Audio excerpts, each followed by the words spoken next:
Cet épisode nous confirme encore un peu plus à quel point Himiko Toga est folle, et plus elle est mise en avant, plus sa folie nous rappelle celle de la célèbre Harley Quinn de l'univers DC, sauf que là c'est encore plus poussé. Salut à tous, j'espère que vous allez bien, je suis Rodway Senpai et aujourd'hui nous allons parler de l'épisode 7 de cette nouvelle saison de My Hero Academia, dont la fin d'épisode a dû très certainement, et tout comme moi, vous mettre l'eau à la bouche. Avant de commencer, je vous invite à liker cette vidéo si elle vous plaît, à vous abonner si c'est pas déjà fait, sans bien sûr oublier d'activer la cloche des notifications. Merci d'avance à tous ceux qui le feront.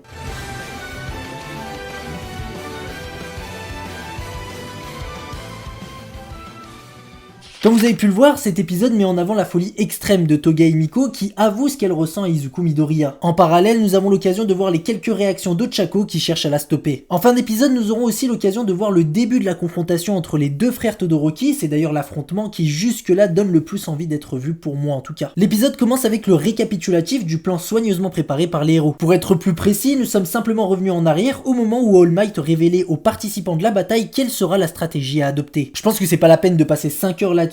On sait que l'objectif principal était de séparer les héros, pour ça ils ont eu besoin donc de segmenter l'opération en plusieurs phases. D'abord il faudra les piéger grâce à la participation de la taupe de Yue, donc Yuga qui va finir par jouer les agents doubles et qui va devoir donner une fausse information à All for One. Ensuite, pour que le mensonge de Yuga ne soit pas remarqué par All for One, la présence de Hitoshi Shinso et donc son alter contrôle mental est cruciale. Sa mission a été donc de prendre le contrôle des Aoyama, ceci a donc permis aux héros d'attirer les ennemis sans qu'ils ne se doutent de rien. Après ça, utilisation du système 3 pour les séparer. Une fois le système enclenché, Naito Monoma avec son alter Copy va utiliser l'alter de Black Mist pour créer donc des portails reliant plusieurs zones différentes du pays afin d'y envoyer les vilains enfermés dans le système 3. Voilà tout pour ce qui est du plan. Quant à l'affrontement contre les vilains, les héros ont été choisis en fonction de leur dernier combat contre l'ennemi, notamment Ajaku, et en fonction de leur alter ainsi que l'efficacité de celui-ci face à leur adversaire. Nous retrouverons donc Tomura Shigaraki dans un lieu spécialement conçu pour lui qui devra affronter tout comme Ajaku l'effacement d'Aizawa par l'intermédiaire de la copie de Naito. À cela on y ajoute Izuku Midoriya et son One for All qui pendant ce temps-là lui fera un max de dégâts accompagné du numéro 3 des héros Best Janist,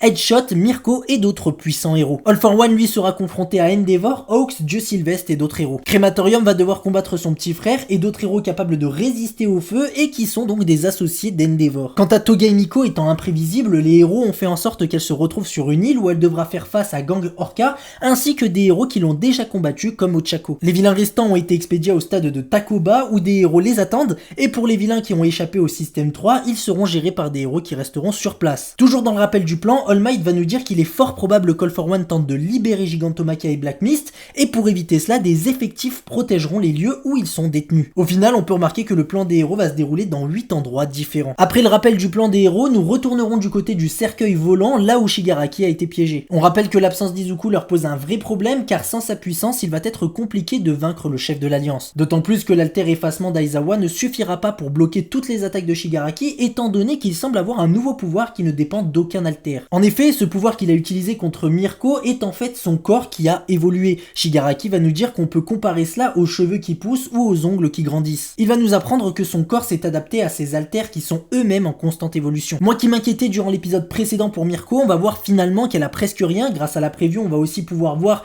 que seules ses prothèses avaient été détruites après l'attaque de Shigaraki et même ça, on voit qu'elle va pouvoir se rééquiper de ses prothèses durant cet épisode. Après ça, Izuku va réussir à contacter Aizawa pour lui expliquer pourquoi il n'était pas là, mais surtout pour que son professeur lui donne un moyen de le faire venir rapidement. Et le seul moyen de le faire venir rapidement serait que Naito coupe l'alter effacement pour copier l'alter de Black Mist afin de créer un portail, sauf que même si cela prendrait, selon Aizawa, à peine 10 secondes, ce serait largement suffisant pour que l'ennemi détruise et tue tout ce qui s'oppose à lui. Donc étant donné que Naito ne peut pas copier deux alters à la fois, Izuku devra venir jusqu'au cercueil volant par ses propres moyens. Et en parlant d'Izuku, nous nous retrouvons ensuite sur l'île d'Okutojima, là où se trouve le détenteur du One for All, Ochako, Tsuyu ainsi que Gangorka. Là-bas, les héros se livrent à une bataille féroce contre les vilains, accompagnés de certains évadés de prison, de Brainless, mais surtout de Toga Himiko. En parlant d'elle, celle-ci va dès le début s'attaquer à Izuku, qui ne la sent pas arriver, ayant pourtant en sa possession l'alter 6ème sens. Une prouesse qui laisse d'ailleurs sans voix l'ancien détenteur du 6ème sens, Ikage Shinomori, qui remarque à quel point Himiko ne laisse voir à personne le danger qu'elle représente,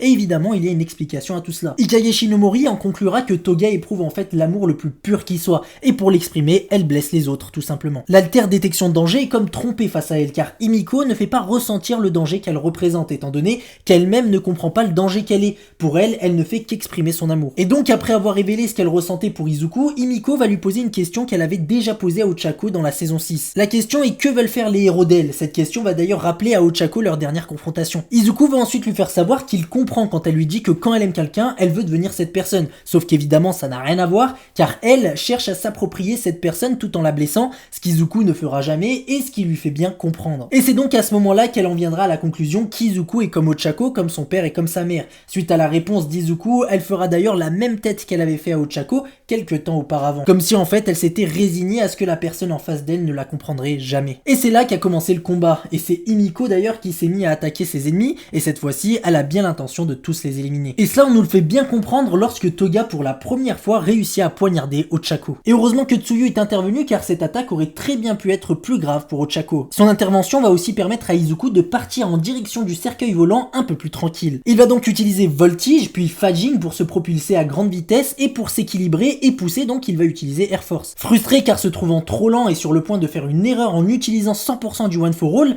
le deuxième détenteur du One for All va réussir à l'en dissuader, lui faisant comprendre l'erreur que ce serait de commencer la bataille contre Tomura Shigaraki blessé. Sauf qu'en fait il semble qu'Izuku n'avait pas l'intention d'utiliser le One for All à 100%, il comptait faire quelque chose d'autre, il voulait se servir d'une faculté que possédait le deuxième détenteur. Celui-ci lui déconseille de faire ça tout en ajoutant qu'il doit garder cet atout pour la fin. Histoire de nous en dire un peu plus sur ce mystérieux pouvoir, le deuxième détenteur va nous dire que le renforcement du One for All a amélioré toutes les aptitudes des précédents détenteurs. Le sien a évolué en un pouvoir extrêmement singulier et par conséquent son utilisation doit se faire dans la plus grande prudence. Dorénavant parti, il est temps pour Ochako et Tsuyu de faire leur preuve face à une Toga Himiko qui sait désormais clairement ce qu'elle doit faire, son but est donc de les éliminer. Après ça nous irons du côté de Kamino, là où a été envoyé Crématorium suivi par Shoto et les associés d'Endeavor. Ici les héros sont en mauvaise posture, les Brainless se déchaînent et les flammes de Crématorium brûlent absolument tout. Crématorium nous fait comprendre qu'il en veut à Endeavor de ne pas être venu l'affronter en personne, mais les associés d'Endeavor, eux, ne semblent pas voir la différence entre leur chef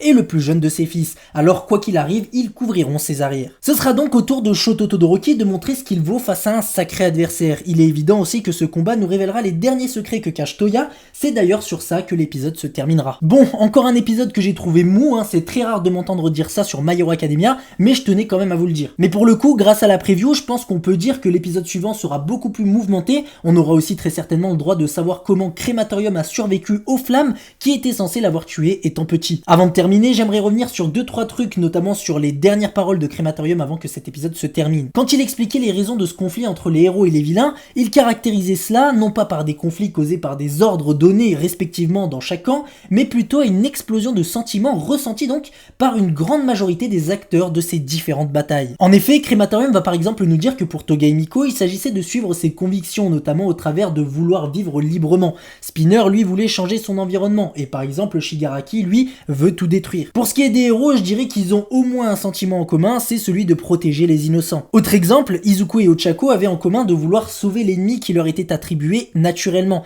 donc Shigaraki pour Deku et Himiko pour Ochako. Encore un autre exemple, Shoto, lui, voudrait avoir une relation fraternelle avec Toya, c'est d'ailleurs pour ça qu'il lui faisait savoir que si aujourd'hui il se dressait face à lui, ce n'était pas seulement parce qu'il avait reçu l'ordre de le combattre. Tout ça pour dire qu'en réalité, chacun des acteurs de cette deuxième guerre entre les vilains et les héros ont des raisons personnelles de combattre, des raisons personnelles en lien avec ce qu'ils ressentent et donc en fonction de leurs sentiments.